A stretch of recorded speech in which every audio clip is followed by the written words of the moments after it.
Good afternoon and welcome back, everyone. I'm Ujeni Maji from IT Final Year.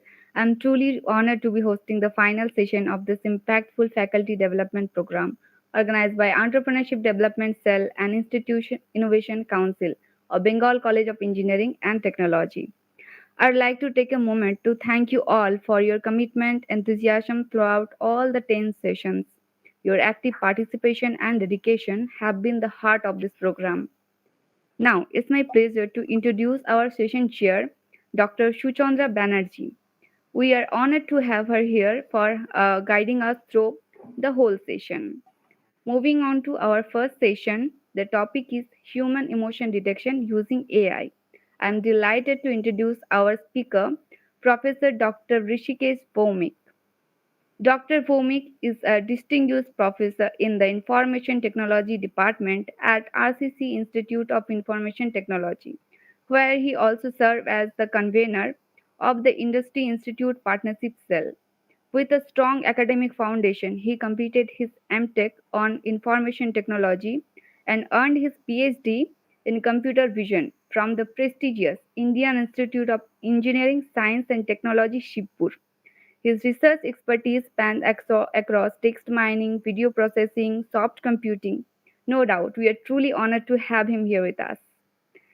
Please join me welcoming Dr. Rishikesh Bhumik sir to share his experience on the topic. Over to you, sir.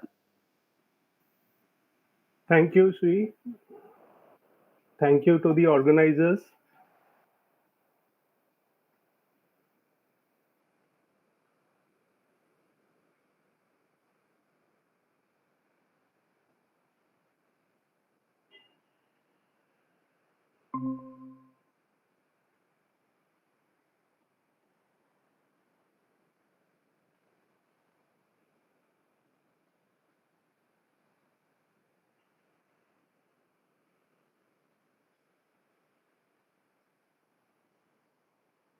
Is the screen visible? Yes, sir, the screen is visible. Okay. Good afternoon to one and all. Basically, I'll be talking on this topic, which is called human emotion detection using AI. And this is a research topic that has attracted a lot of interest in the present years. And of course, there are a lot of things that can be done in this particular field.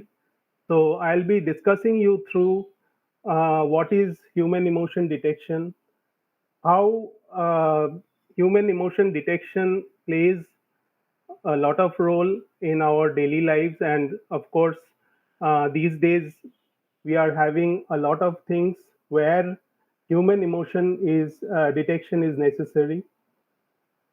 So imagine a world where machines don't just compute but also sense and feel.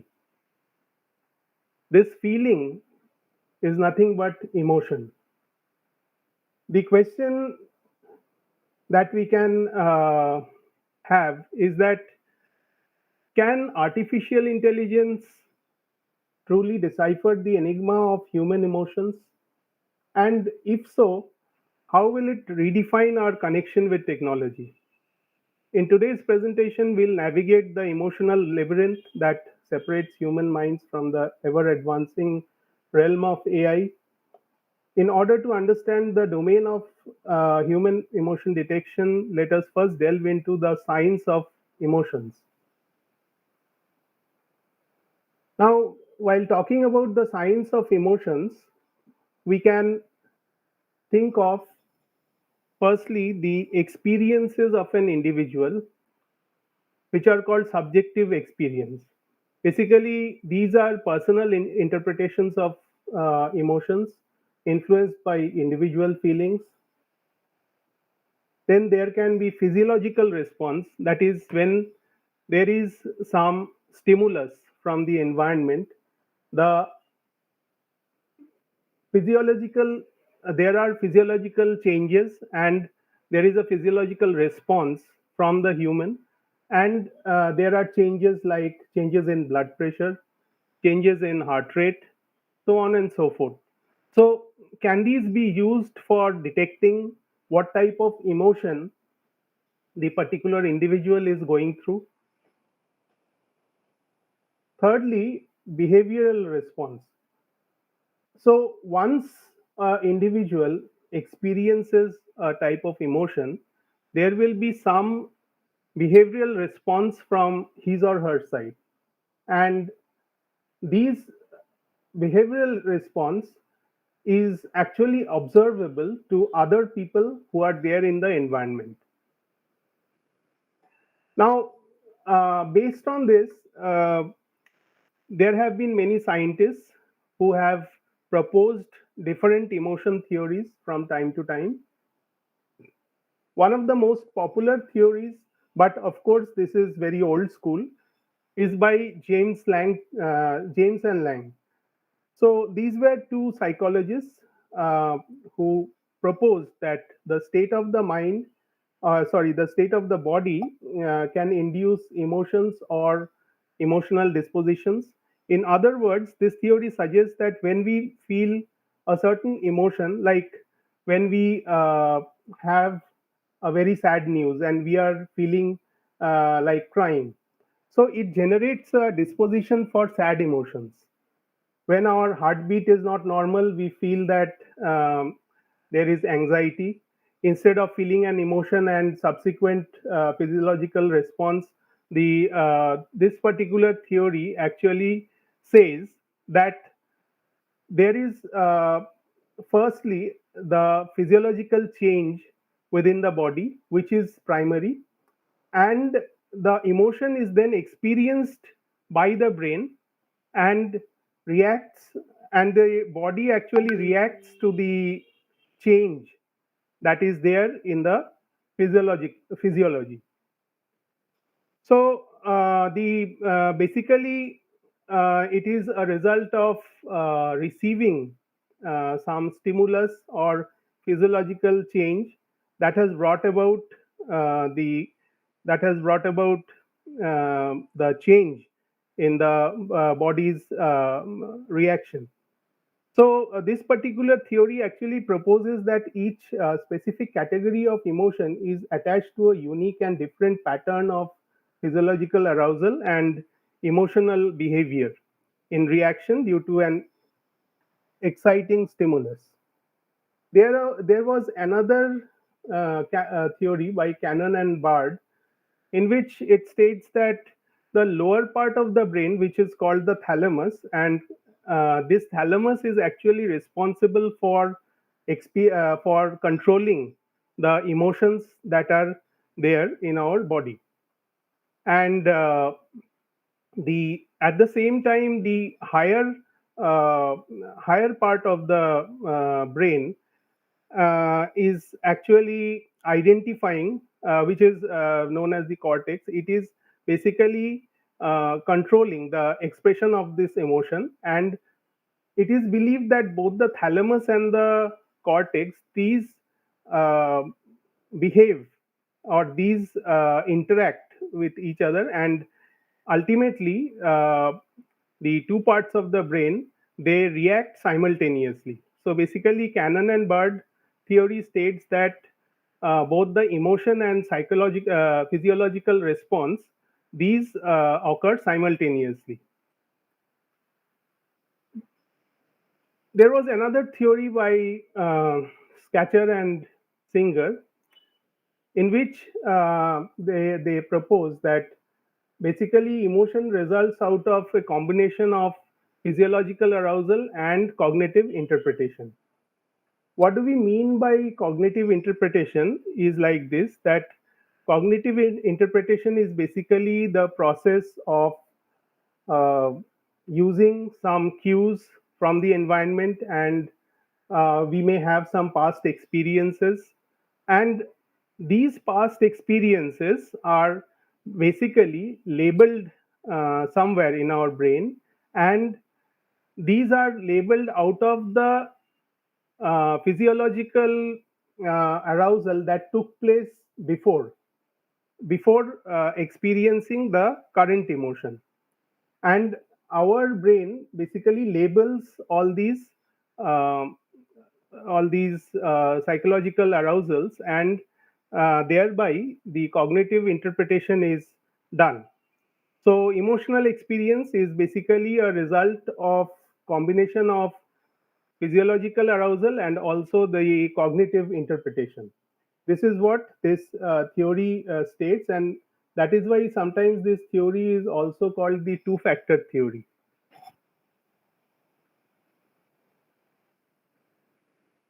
So, what is human emotion?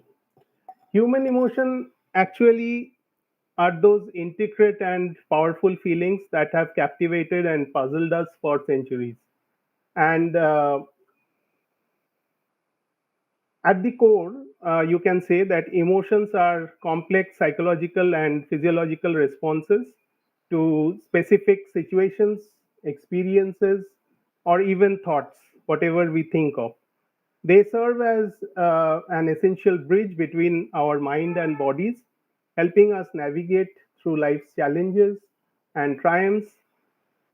Think about the last time, suppose you had received a very good news, you were very happy, or you received a very unexpected news. And also, when we are angry, uh, we had a heated argument with someone, we are angry. So these emotional responses are basically guided by fine-tuned, you can say, interplay within our brain, nervous system, and the hormones that are released within our body. So, to put it formally, emotion detection refers to the use of technologies to identify and understand human emotions based on physiological signals, some facial expressions, speech, and also text. The AI models help machines understand emotional states, improving human computer interaction. So, basically, we design these AI models in order to, help the computers or the robots or machines in general to understand the emotional state of a person. And the state of the machine can change according to the emotional state of a human being. So why is this emotion detection important? Now there are several theories, but how this particular thing has blended with computer science, it is, you can say, it is a stream of psychology, and it has blended somewhat with computer science. And the reason is that you can have enhanced personalized services um, from a particular organization. Even in terms of healthcare, there can be improved healthcare. Human computer or human machine interaction can improve. And also, when you are interacting with a system, the user can improve his or her experiences. Now, what are the techniques that are used for human emotion detection? Basically, all of us know that there are four media types.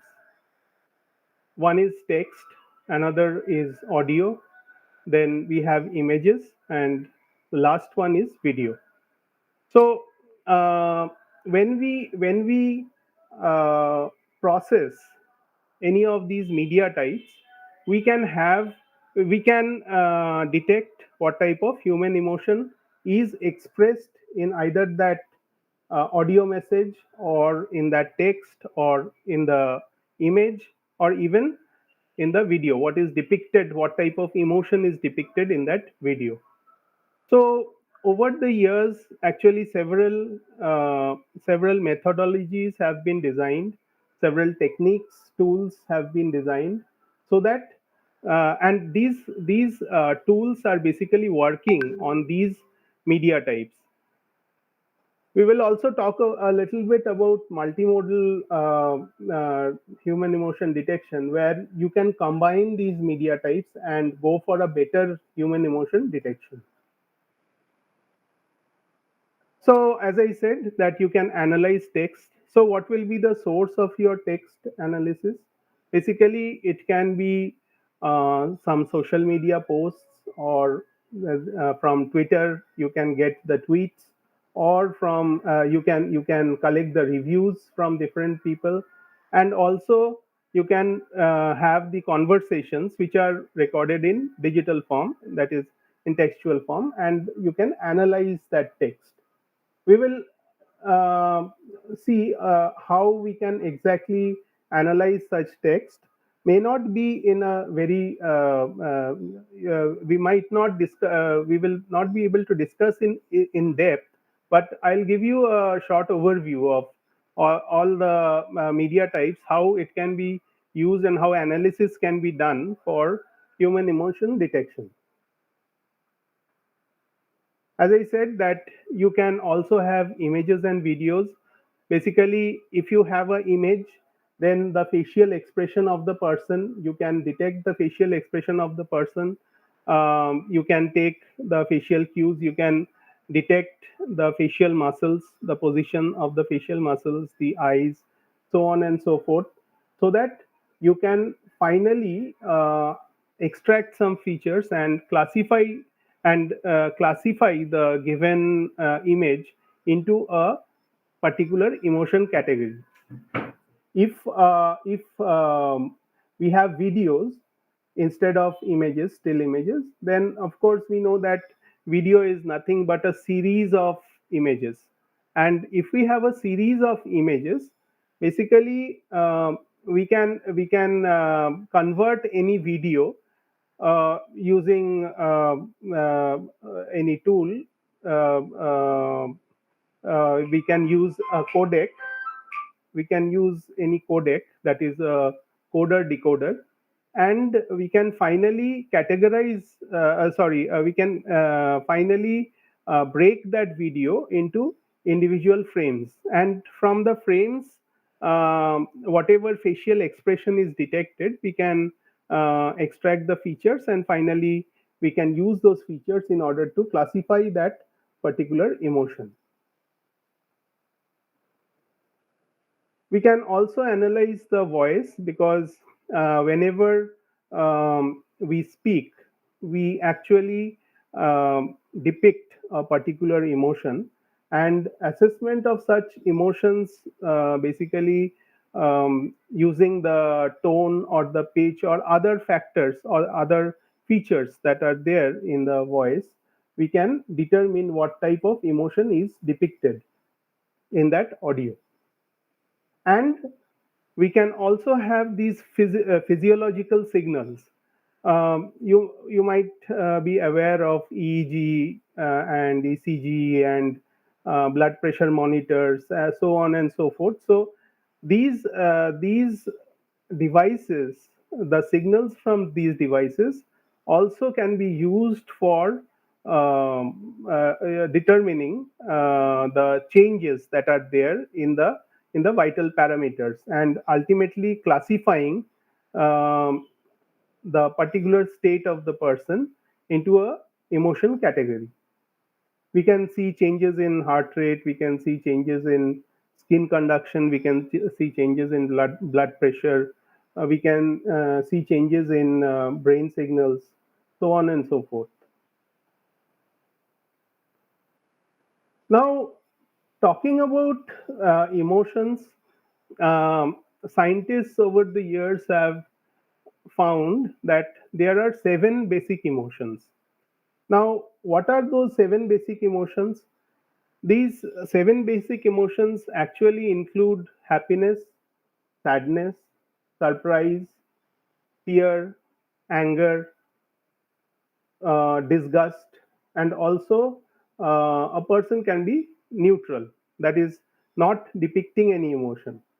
So these seven emotions. These are accepted, universally accepted across all cultures. Whatever culture or ethnic background we are coming from, we have these seven basic emotions. And these emotions are deeply rooted in our evolutionary history, and these have also helped our ancestors to survive by preparing themselves for some action, like if there is a wild animal, then how to defend against that wild animal, if required, how to run away from that wild animal. So all these are basically required. So ultimate reaction, the result is the reaction. As I said, the seven basic emotions are happiness, sadness, surprise, anger, fear, disgust, and a person can be neutral. So, apart from these, there can be a mixture of the basic emotions. It is not that always we encounter emotions which fall into one of these seven categories. We can also have mixed emotions, which are known as compound emotions. And in the literature, actually, in the research papers, we find that there are there is mention of 15 different compound emotions, but there can be many others. I have just taken seven or eight compound emotions, but you can mix any type of emotion with another type of emotion. So there can be a situation where you are happily surprised. Surprise may or may not be a happy surprise. So this is happily surprised. You can be fearfully disgusted. You can be happily disgusted, angrily disgusted, sadly fearful, angrily surprised, sadly angry, and disgustly surprised. So there can be many types of compositions or mixture which can be made out of these seven basic types of emotions.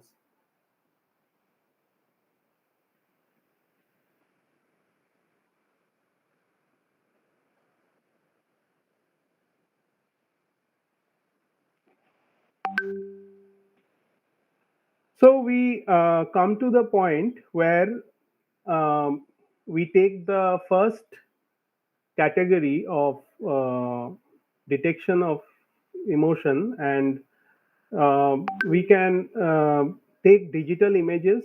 We can extract also digital images from videos, or take still images using a camera, and we can do the facial expression recognition, which is known as FER in the literature. And we can use different AI models to analyze these facial expressions, and what do these what features do we actually extract. We can see how the eyebrows are aligned, or how the eyes are, which place the eyeballs are there, or even the position of the lips. So there are different aspects based on which we can detect the detect the facial expression, that in which category of emotion this still image is can be categorized. The example frameworks are OpenFace, FaceNet, DeepFace. All these have already been developed, and there is more which is going on in this field. Now, there is a these are some of the techniques which are there for facial expression recognition, and in FER, basically, as I said, that you are analyzing the subtle contours of the expressions to identify the emotions like joy or sadness or surprise. But you have to be beware that human beings are very good at deceiving their emotions. Sometimes these AI models can be deceived because we may not express our face may not express the exact emotion that we are currently going through. So in that case, the AI model will fail uh, to capture the exact emotion. Now, historically, it was believed that there are six facial muscles which are used to analyze the facial expression of a person. But Rachel Jack's theory, in that theory, she has said that you need to see the position of the 42 facial muscles in order to analyze the shape of the face, and also to categorize it into a particular category of emotion. Because as we are aware that there can be a variation of the um, facial expression depending on our background, our cultural variations are there. So nothing can be taken universally. So, like for example, the way in which Indians would depict happiness, that can be different from people from other parts of the world, how they depict happiness or sadness. So that is what this theory is saying. Then the second one is the Viola-Jones theory, detector, Viola-Jones detector, face detector, which is there, and it is a very popular one because in most of the digital cameras that you see around, the object detection or the face detection happens because of this particular face detector. And Viola Jones face detector uses cascaded objects and cascaded object classifier, and it is a very fast and efficient algorithm which can be used for real-time applications. Because if you open the camera and sit for 1 hour for detecting the face, that won't do. You have to detect the faces in real time. So if there are a number of faces, uh, you have to detect all of them in real time. So basically, this detector uses a series of classifiers and also features, but it is very quick to compute, and that is why it can be applied in real time. The third technique which is used is support vector machines. We know that support vector machines are very good at finding a hyperplane when it comes to classification and also regression tasks. So SVMs can be used for facial emotion detection, and it has been used rather many a times by different researchers. And after you extract the features from the images or the videos, you can classify the images based on the hyperplane that has been generated by the SVM, and you can classify these images or videos. Then there is LDA, or the linear discriminant analysis. It is a statistical technique, but it is more used for dimensionality reduction because when you are talking about features, there can be thousands of features that you can take, but which features are important that you need to know, and you need to reduce the number of features. So LDA is quite a powerful statistical technique which can be used for dimensionality reduction, and it has been applied for a lot of years, decades probably, in fields of pattern recognition, computer vision, and also facial emotion recognition. Then the more popular ones these days is using CNN. So CNN, all of you know, are convolution neural networks, and these are basically designed to learn from hierarchical patterns. So given a raw image data, you can uh, take the features. The CNN can detect the features, and CNN is very ideal for tasks like object detection, or even for our present topic, that is emotion recognition. Then there can be deep CNNs, which can be used for um detection of emotion. We basically have multiple layers. So multiple layers of convolution and pooling can be done, and it allows the networks to learn from these complex and abstract features which are extracted from the data from the given images or videos. There's another algorithm which is called mini exception. So basically, mini exception is an extension of CNN, and it is more advanced type of CNN, in which it uses basically depth-wise separable convolutions to optimize the performance, and it is very suitable for these tasks like facial emotion recognition. And we also know recurrent neural networks. Basically, recurrent neural networks are very apt at developing models for media types which have temporal relationship. So temporal relationship, I spoke about four media types, basic media types. One is text, another is image, audio, and video.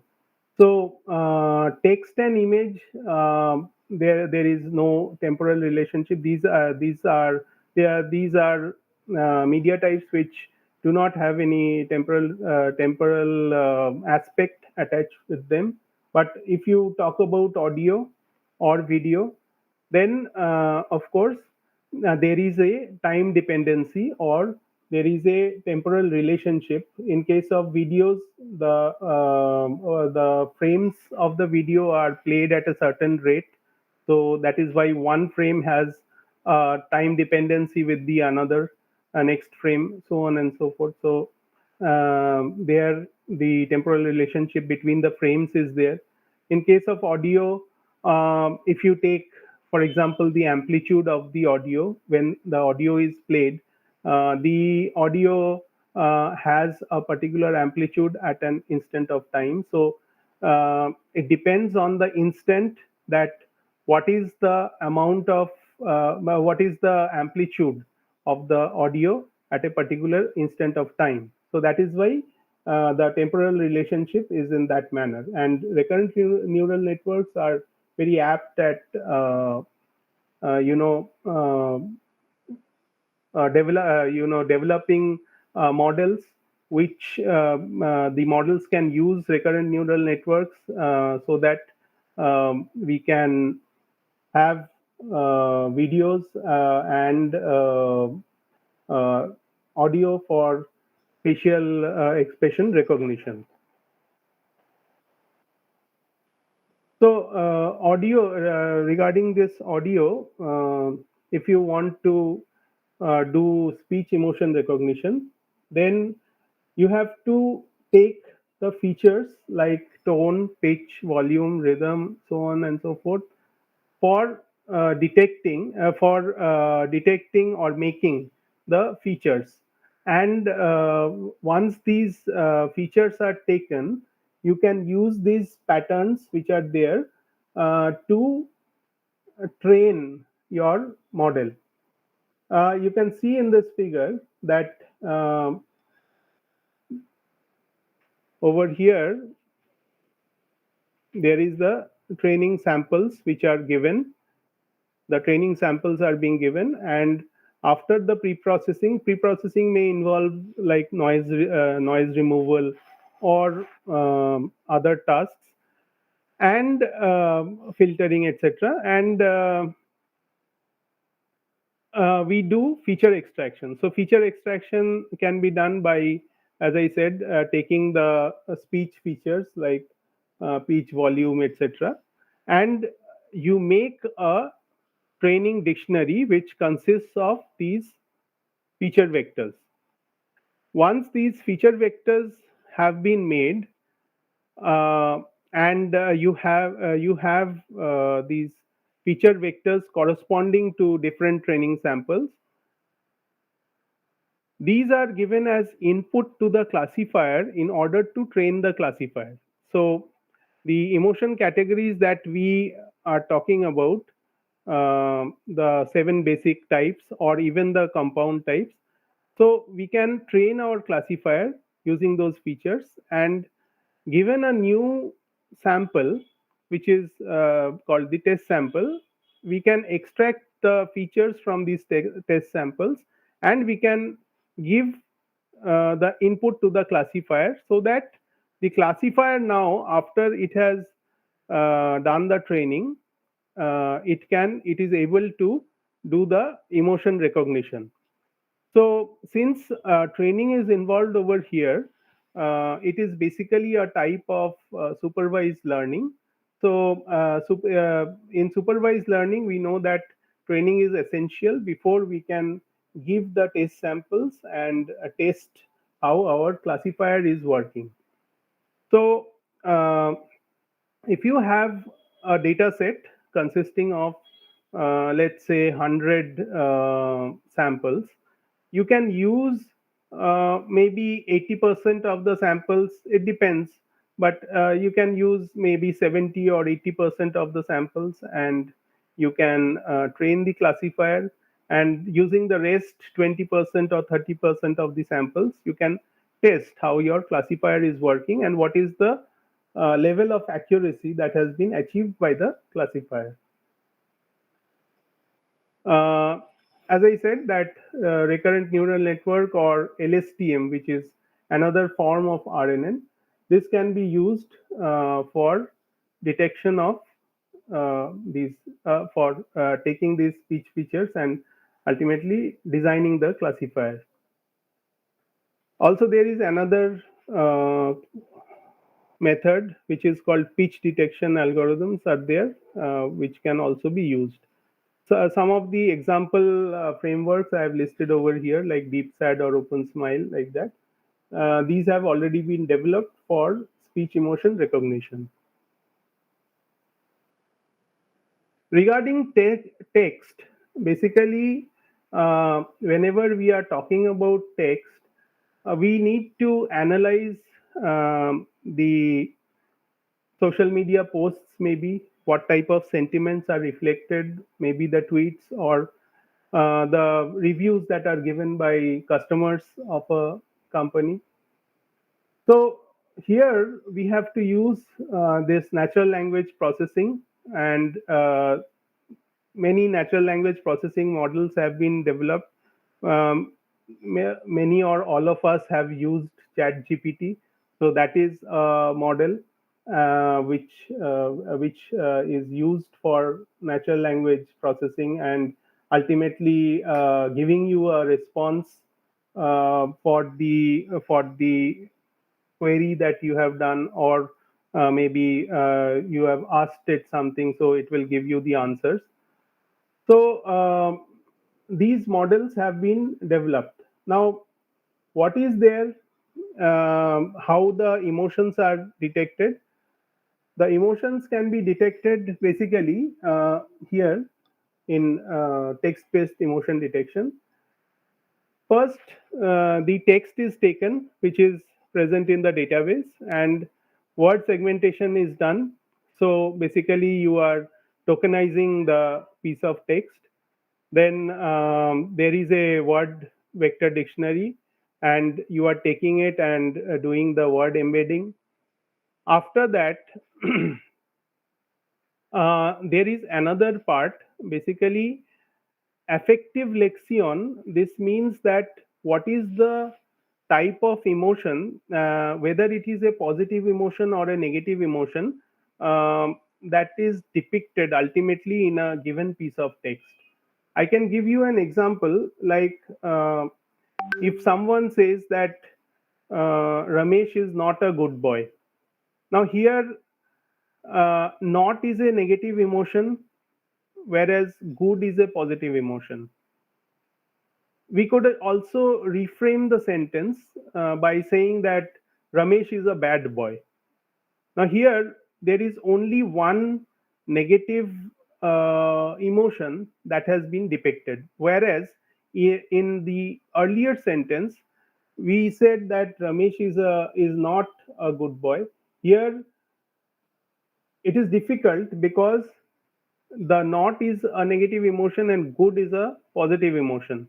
So if we combine that, what is the affective or effective emotion that is depicted, we have to find out. So that is why we are coming to this bottleneck feature extraction, and we need this bottleneck training model. Bottleneck training model basically is again a dimensionality reduction technique, but that has to be made.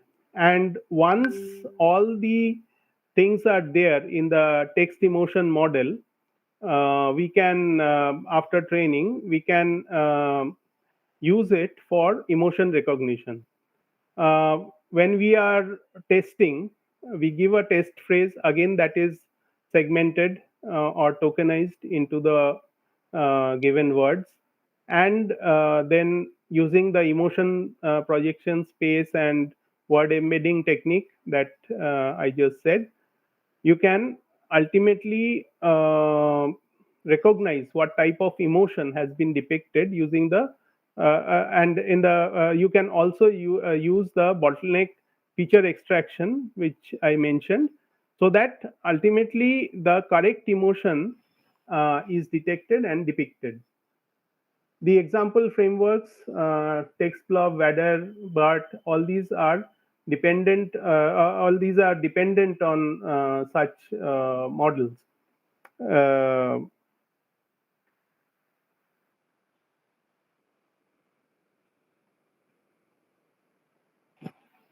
we also have the different techniques which are used for text feature extraction, like LIWC, linguistic inquiry and word count.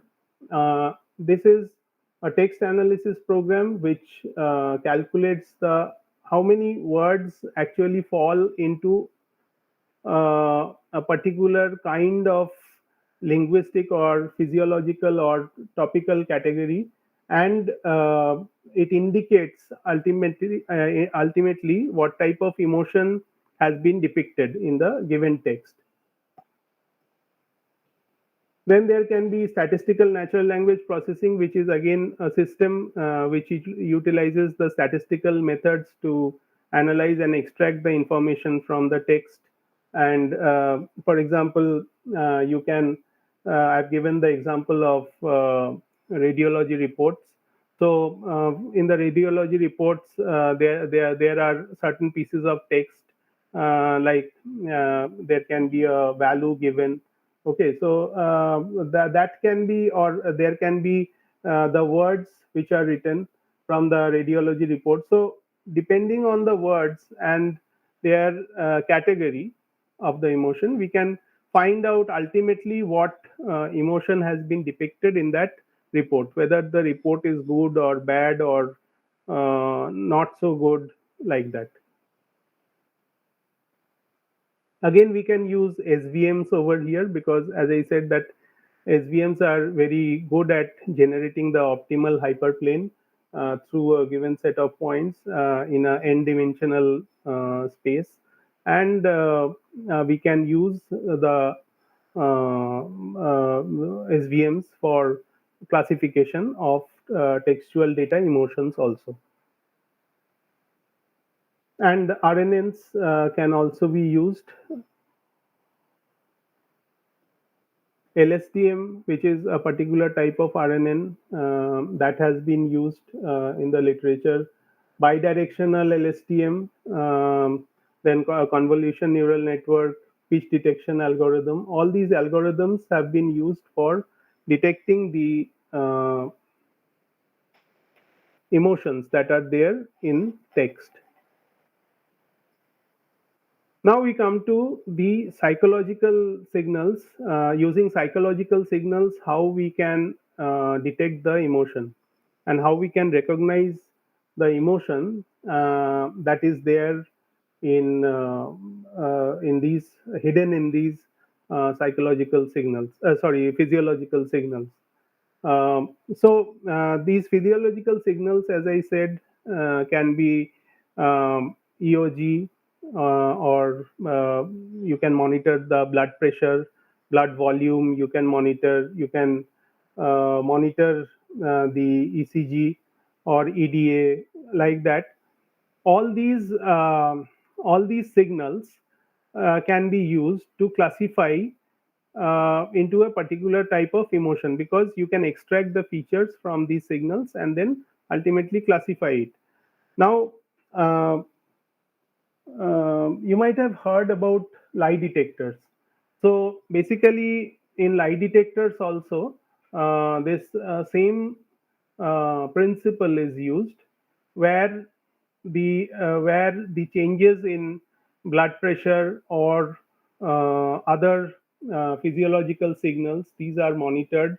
The changes in heart rate, these are monitored, and ultimately the lie detector system gives you a yes or a no as output, that whether the person is telling lies for a given question or he is telling the truth. So, this is a very important aspect which can be used.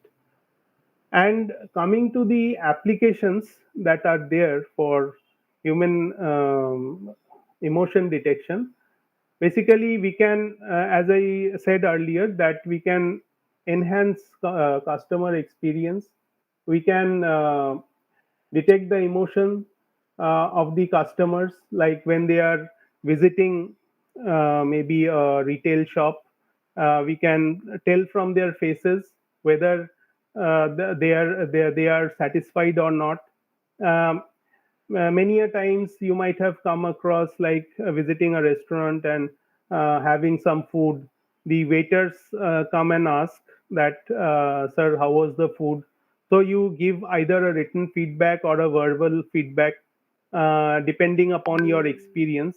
But this sort of feedback that can be taken in real time, because if the customer, while having the food, they are not liking it, then in real time you can detect from their face that they are not enjoying the food, and a feedback can be given maybe to the kitchen that this particular food was not prepared according to how the customer actually expected.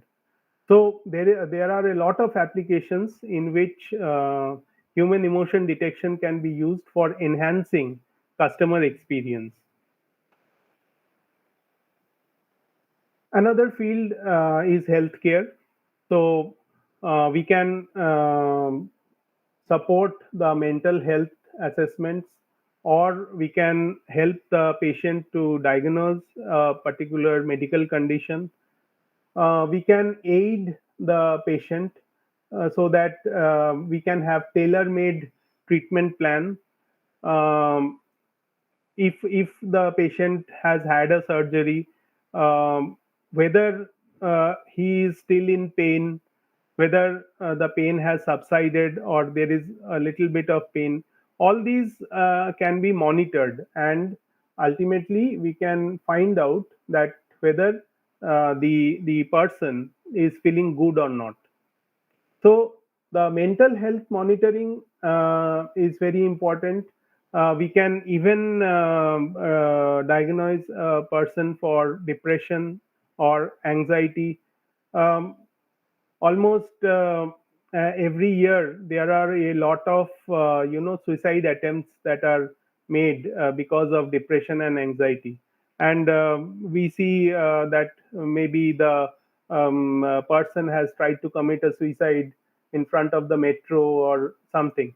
So if in real time we can detect the mental condition of a patient, maybe through the CCTV footage that is placed in the metros, so we can alert the security personnel there, and immediately the person can come and stop the person from committing suicide.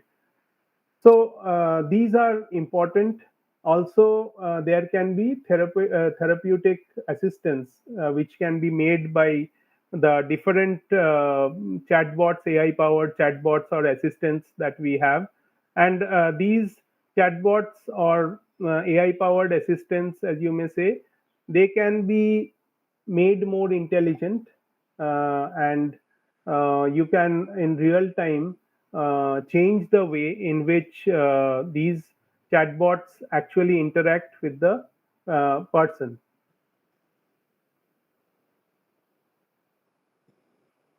Then marketing and advertising. There are a lot of applications in this field also. We can gauge consumer reactions.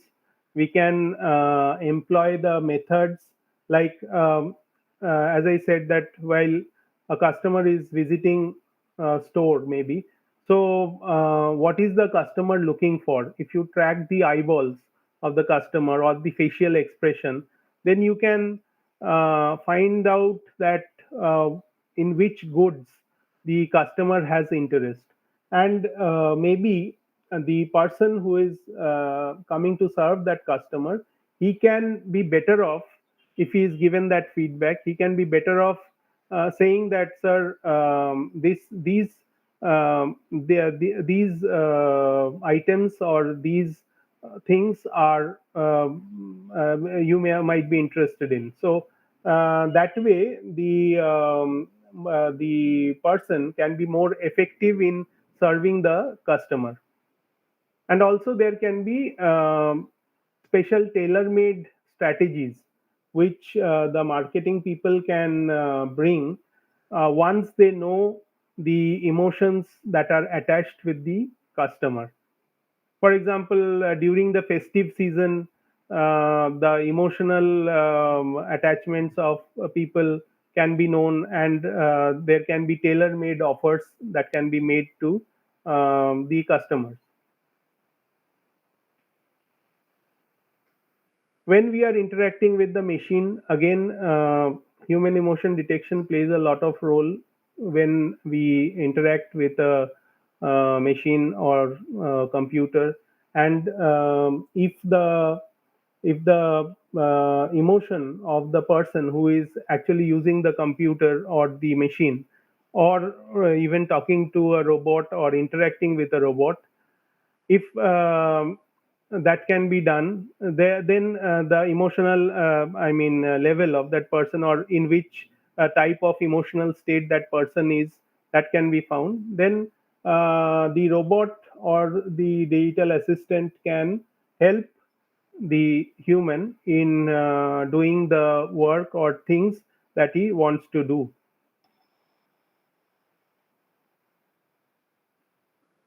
So, other applications include human robot interaction. Then, even in the field of education, most of us are there in the field of education. So, we know that there can be emotion based learning systems as well, which can be designed so that the students can be better engaged.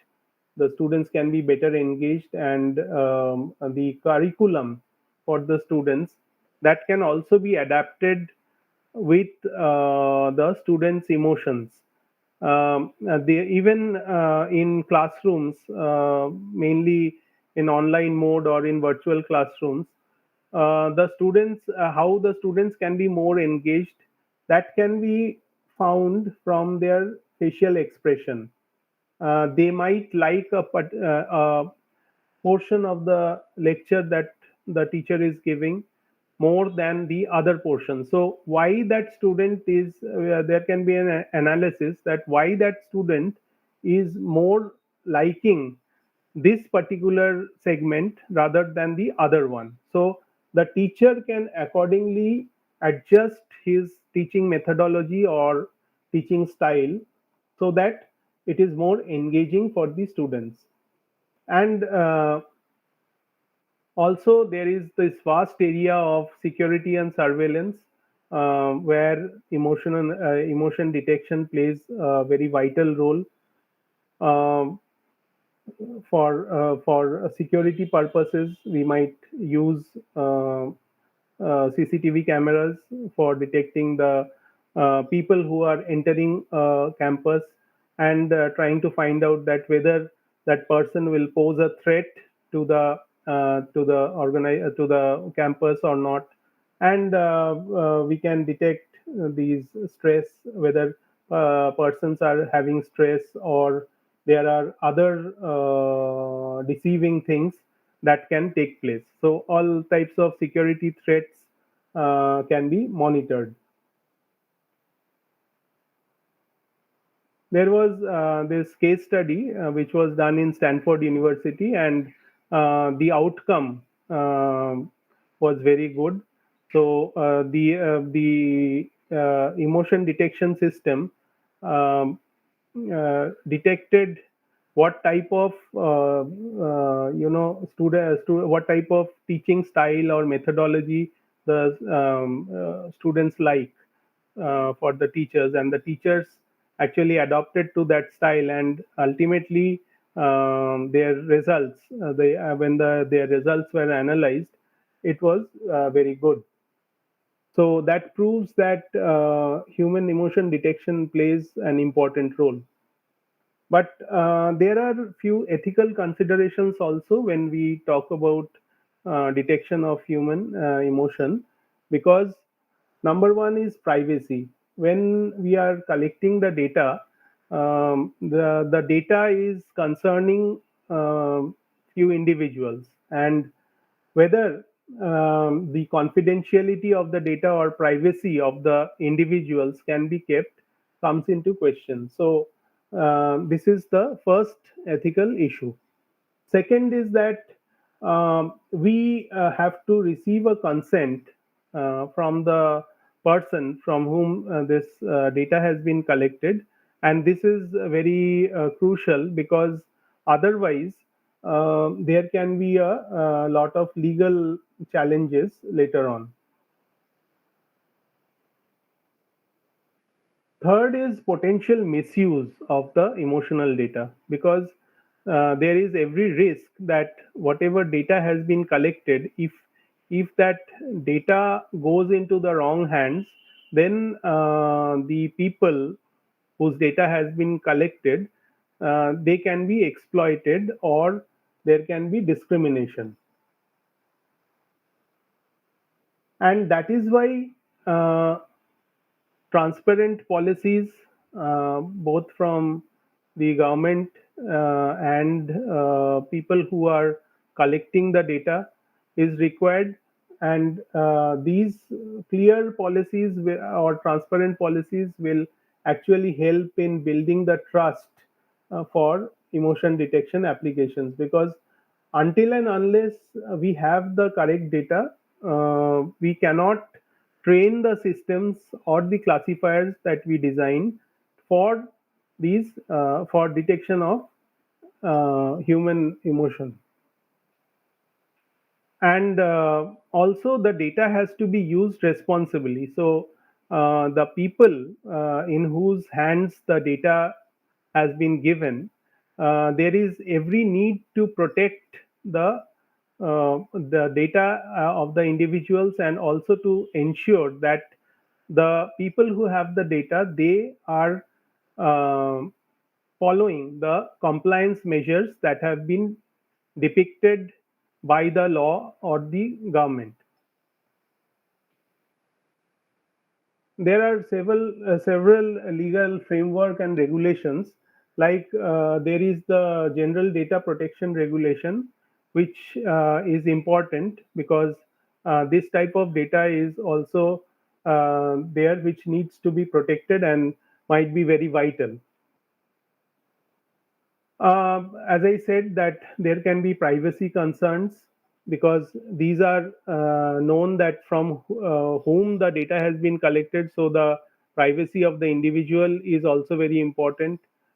Then need for the regulations and also protection of the data. So what are the challenges that we come across when we do this emotion detection?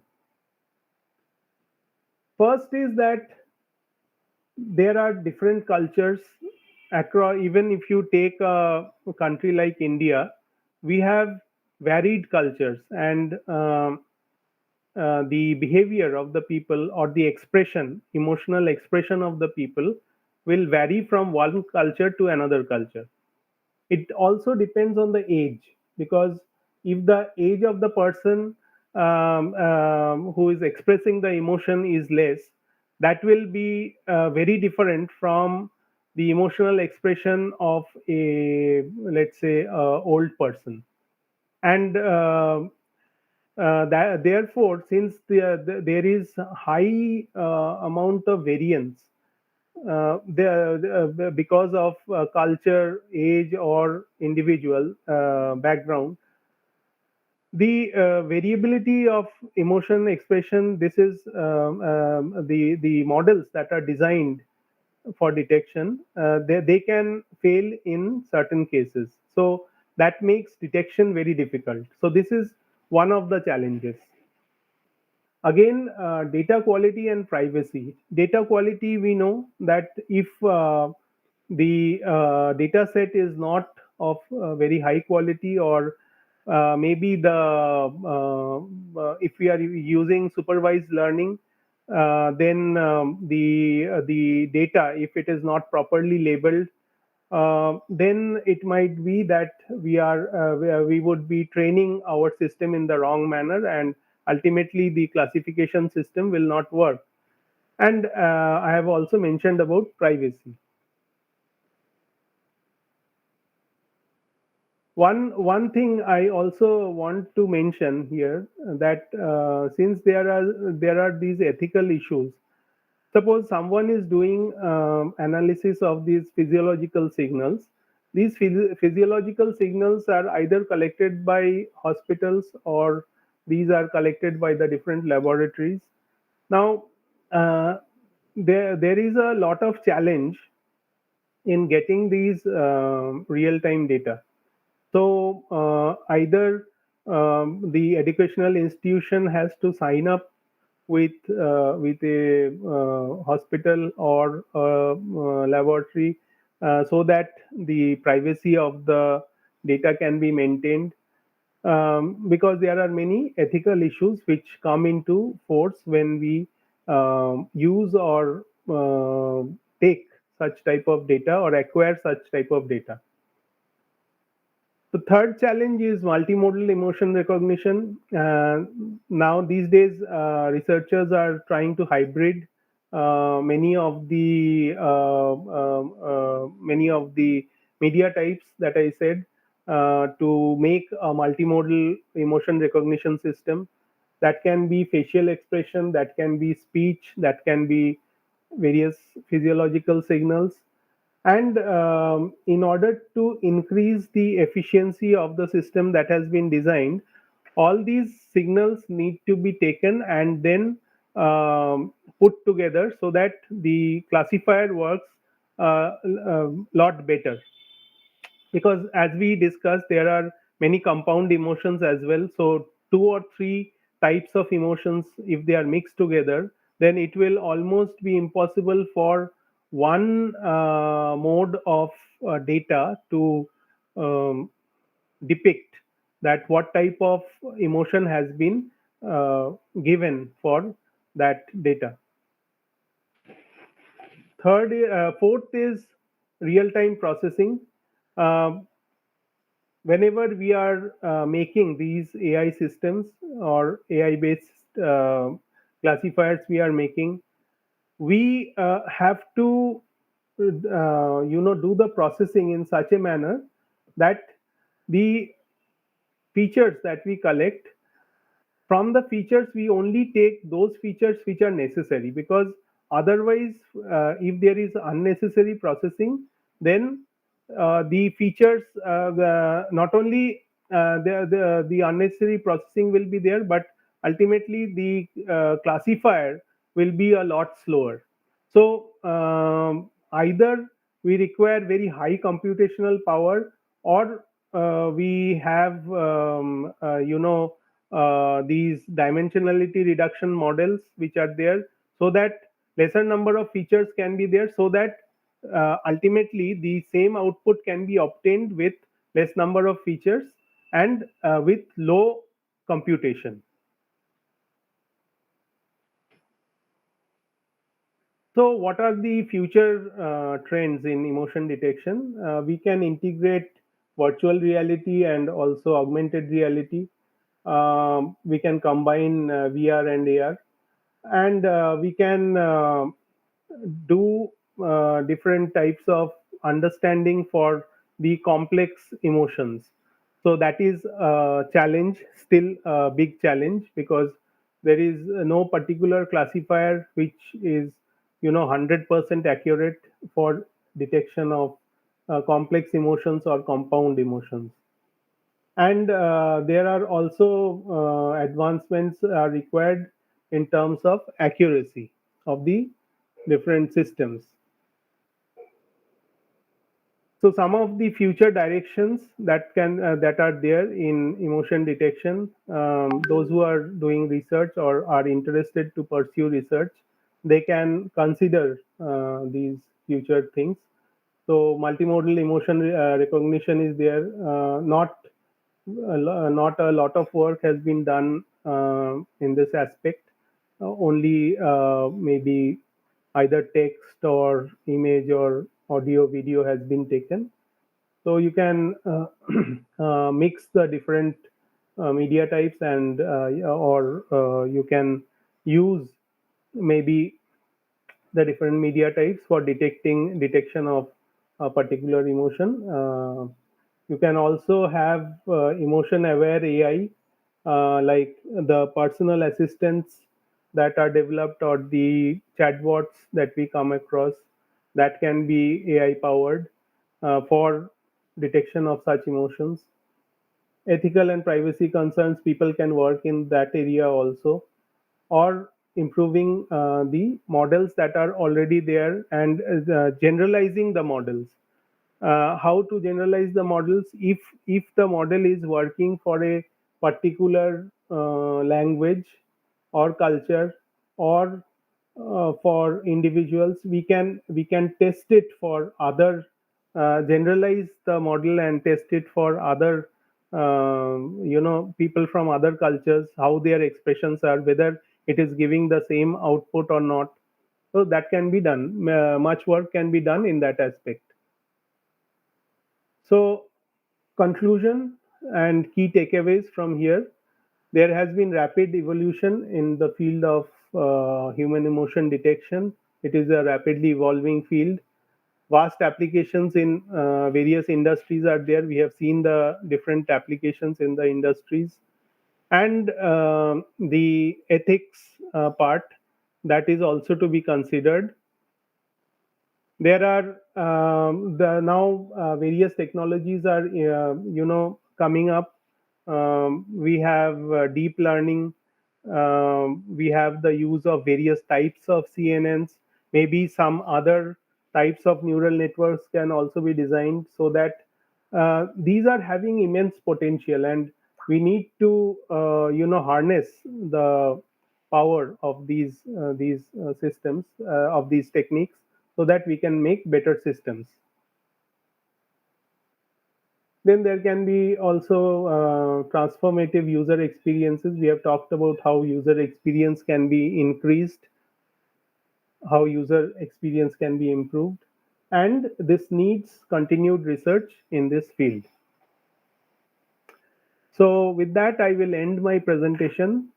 Thank you for your attention, and thanks to the organizers for having me in this session. So, I conclude and hand over to the organizers.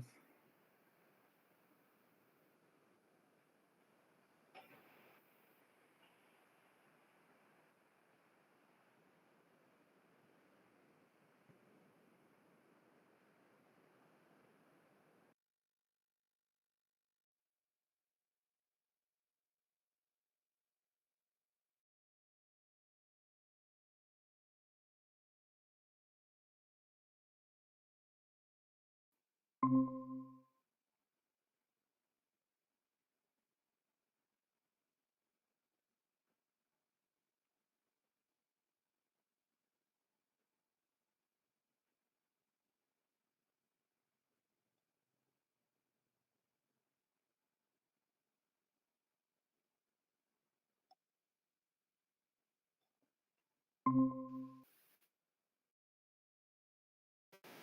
I had a technical issue with the microphone. I think your voice is a little low.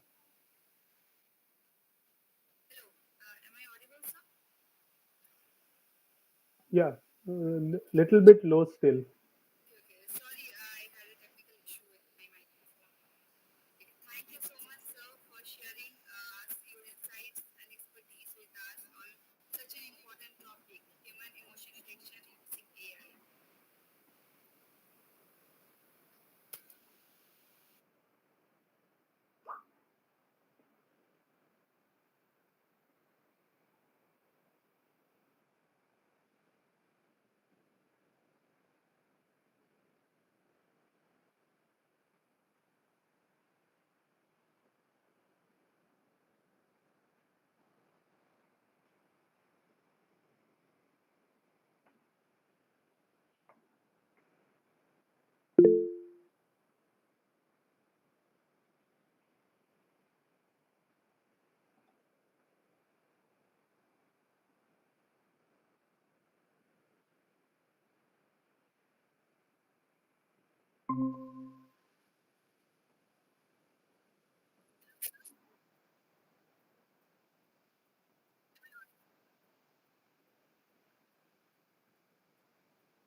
Yeah, you are audible. Sir, Yeah. am I audible? Yeah, sir, I, Shishanda Banerjee, on behalf of the FDP organizers, would like to express my gratitude to you for the enlightening session, and I hope that the participants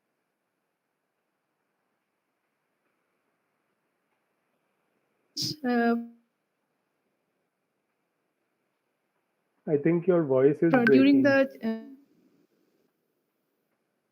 the entire session, and I would like to, sir, hello, sir, can you hear me? Yeah, please, please.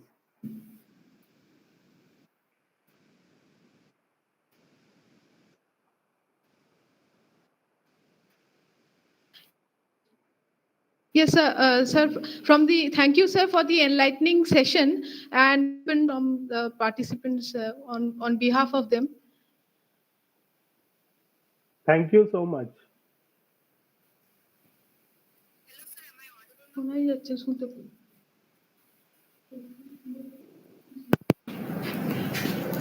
Mic কি করে হবে? Sir, can you hear me? Yes, we can hear you.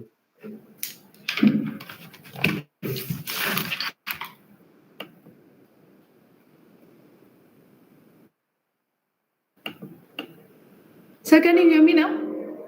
Yeah, we can hear you.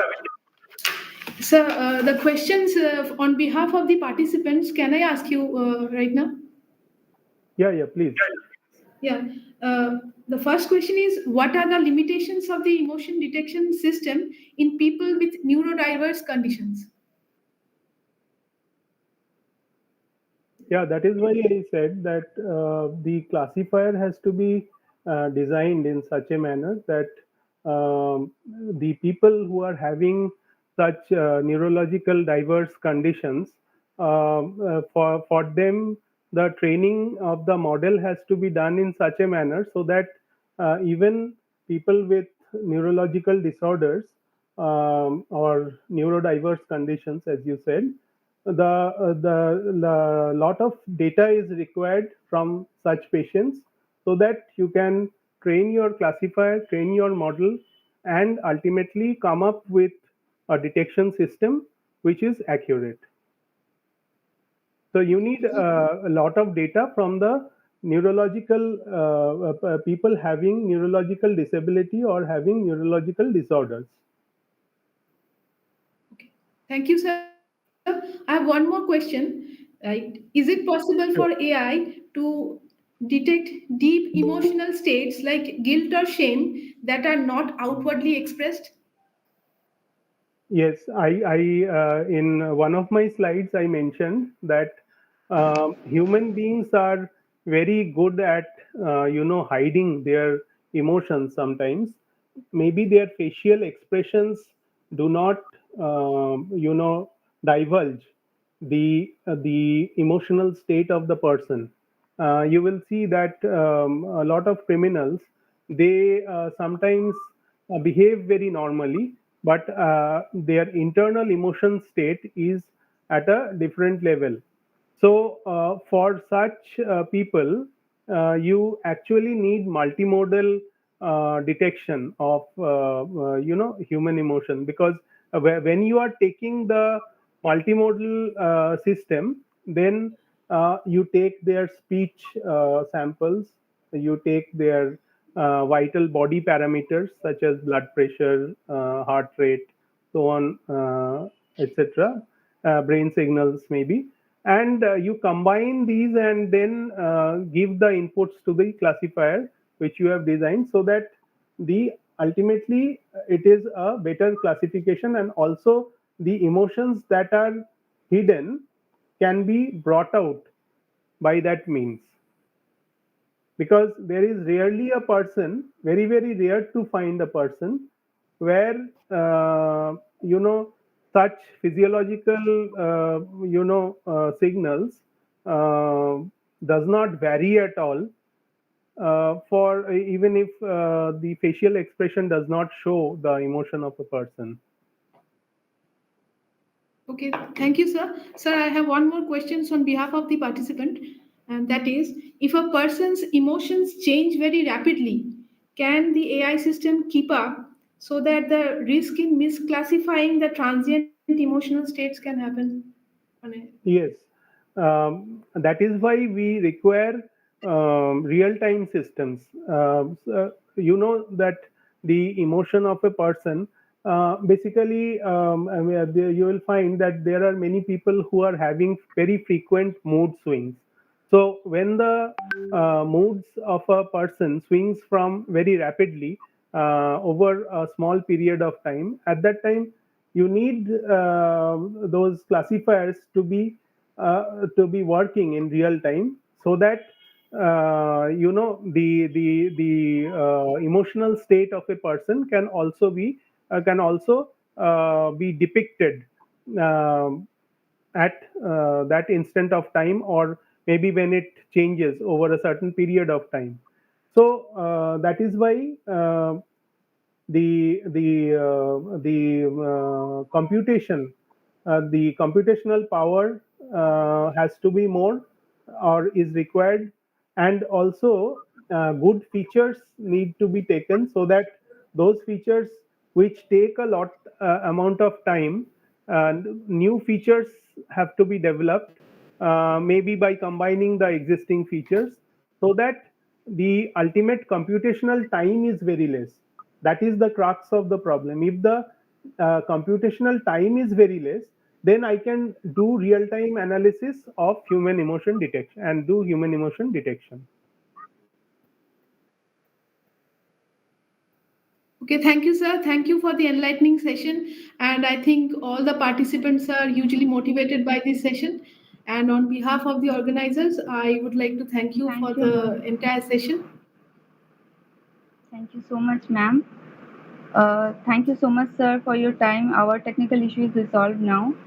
Sir, your presentation and clarification has provided us with valuable aspects and perspective ideas.